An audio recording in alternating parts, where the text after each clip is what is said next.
Good morning. Hello, friends. It is so great to be here with you in this new year. Hello and welcome. If you're joining us today, make sure that you type something in the comments. Just say hi. If you're watching on replay, make sure you type replay and say hi. I'd love to know that you're watching the video. I hope you had a great holidays, and I'm excited to get started with this new year with you. So the very first topic of the new year is one of my favorites because I think it's something that we don't think about enough.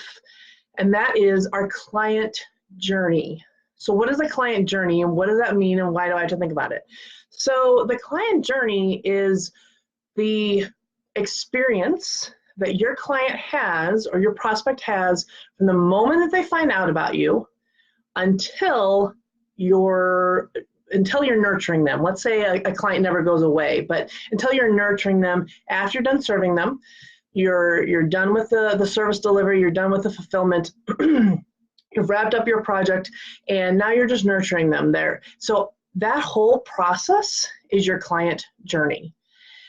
And there's a lot of steps in between that I want us to be thinking about because that's what's going to help us, one, figure out the holes in our client experience, two, figure out the materials that we need to be able to best serve our clients, and three, it's going to give us a really good idea of what's going on in their own minds and their own heads so that we can best serve them, so that we can tailor our message, our service to them. And that's really important because that's what's going to give you an amazing client experience.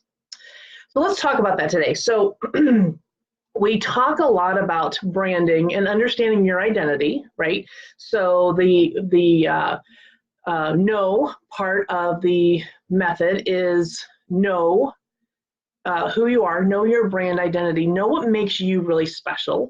The second part is the communicate, be able to communicate that. Communicate your brand identity so that it's compelling and consistent.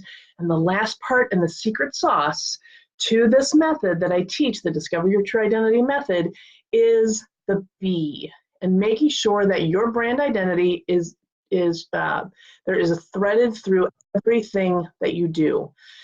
And that's what the client journey helps you do. So how do we do this? Well, we're going to make a map. If you're going on a journey, we're going to make a map.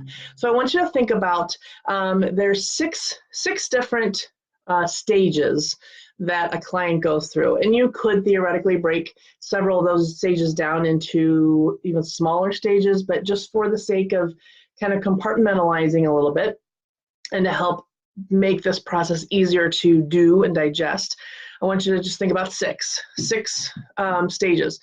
First one is the impression.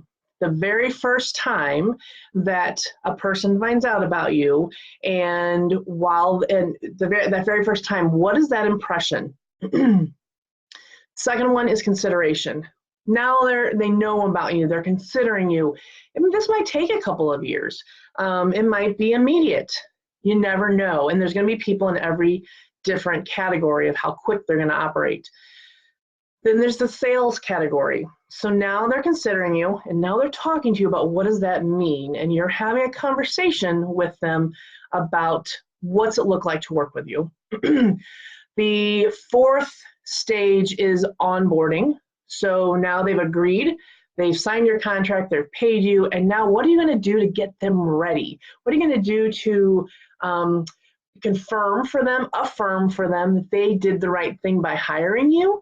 What are you going to do to help get them prepared and get their mindset right and get them ready to work with you? What's that onboarding process look like?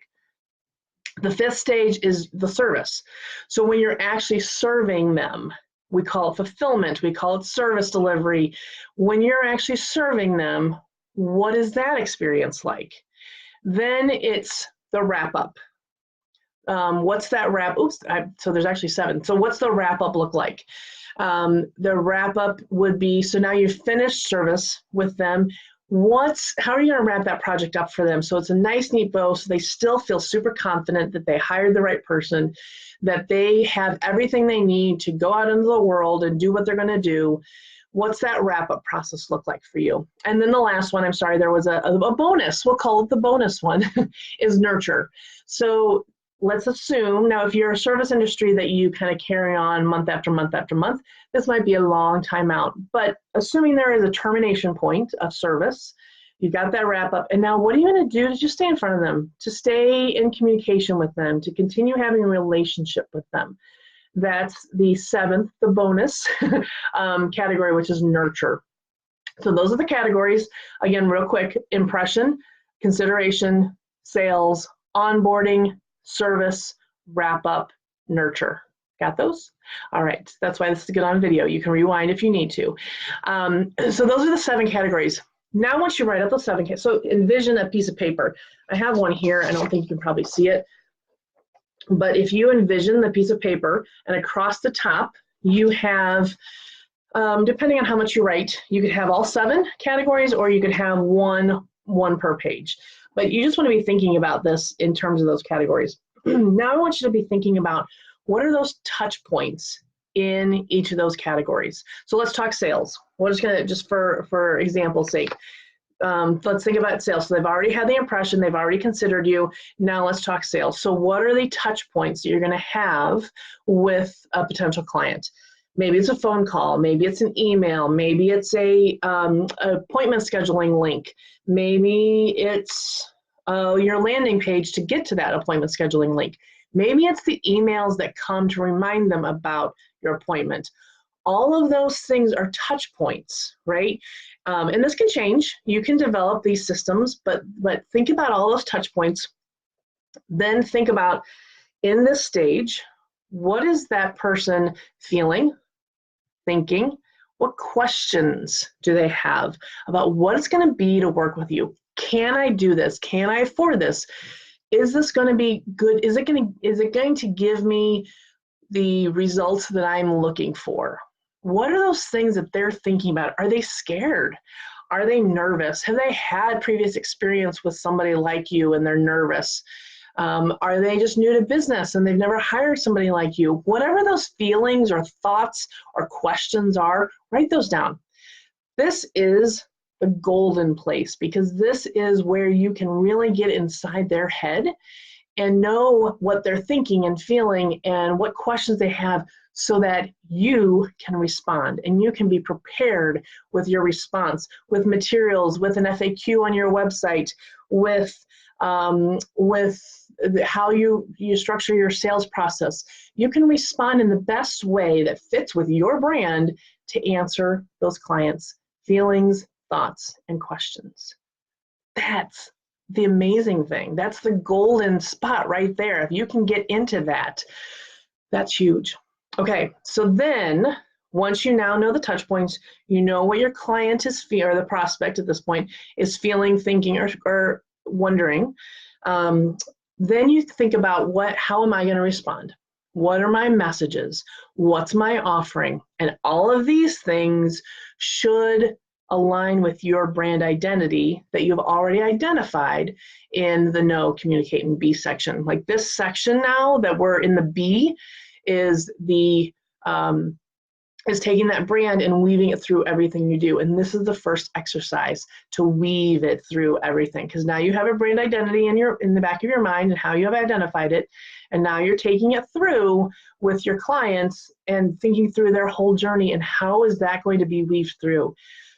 Just for example, let's say one of your brand identity, one of your company personalities is warm and nurturing. So you want to make sure that all of your messages and offerings to those feelings, thoughts, and questions have that warm and nurturing sense to them. Because if you come across cold and just not that warm and nurturing feeling, people are going to feel like, wait a minute, she came across, or they came across warm and nurturing and all the other experience that the touch points have had with them, and now all of a sudden they're cold and direct, and there's a disconnect. It might all happen up here. It might be total subconscious, but there will be a disconnect which will cause concern in that sales process. So that's why this is so important. So again, let me show you this paper. So across the top is the category. So it would be the, again, impression, consideration, sales, onboarding, service, wrap up, and nurture. Those are the 7 categories you'd use.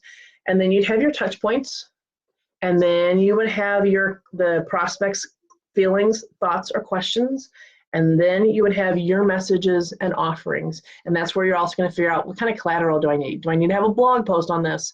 Do I need to have a sales sheet? Whatever it is.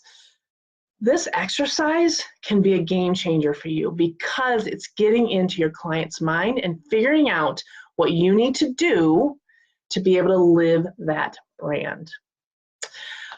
So thank you for joining me today. That's all I've got for you today, but it's been a joy to be with you. If you do watch this video, please make sure you say hi. I'd love to come back and say hi to you. If you're watching on replay, make sure you say replay and say hi. But I hope that this has been helpful. I hope this is an exercise that would be useful for you. I know it has been for me and many of my clients that we do this process in the True Identity process that I take my clients through, and it is usually a big eye-opener because it's those gaps that we don't see. Like, we're just kind of going through the motions and getting our business done and serving our clients and serving our prospects. But those blind spots or those gaps in what we're not even seeing become very apparent in this exercise. So I hope that's helpful. If you've got any questions, please do feel free to put that in the comments below. I'd love to come back and answer those for you. And I look forward to seeing you in 2 weeks. Take care. Bye.